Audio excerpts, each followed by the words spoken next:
പരമ്പരാഗതമായി പട്ടിയുമൊക്കെ നെയ്യുന്ന സഹോദരിമാരുണ്ട്.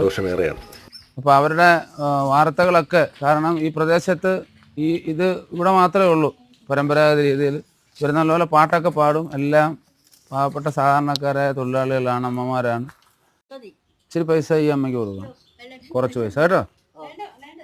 അല്ല ഒരു സന്തോഷം, ഒരു കൈനീട്ടം അത്രയാണ്. മരുന്ന് മെഡിക്കൽ സ്റ്റോറിൽ നിന്ന് മേടിക്കുന്ന മരുന്നല്ല, അത് മെമ്പറെ ഏൽപ്പിച്ചാൽ മതി. തുണ്ട് കേട്ടോ, പോട്ടോ. തുണ്ട് മെമ്പറെ ഏൽപ്പിക്കും, മരുന്ന് വാങ്ങിച്ചു തരാം കേട്ടോ. പോട്ടോ. ശരി. ഈറയ്ക്ക് ഷോർട്ടേജ് വന്നാൽ ഈറ തരും. പിന്നെ എന്ത് മരുന്ന് വല്ലതും വേണമെങ്കിൽ മരുന്ന് വാങ്ങിച്ചു തരും. ആ തുണ്ടിഞ്ഞിട്ട് മരുന്നുണ്ട്, മെമ്പറുടെ കൊടുത്താൽ മതി. എത്ര മരുന്ന് കഴിച്ചുകൊണ്ടിരിക്കുന്നവരുണ്ടല്ലോ, ആ തുണ്ട് മെമ്പറെ ഏൽപ്പിച്ചാൽ മതി, മരുന്ന് കൊടുത്തു കേട്ടോ.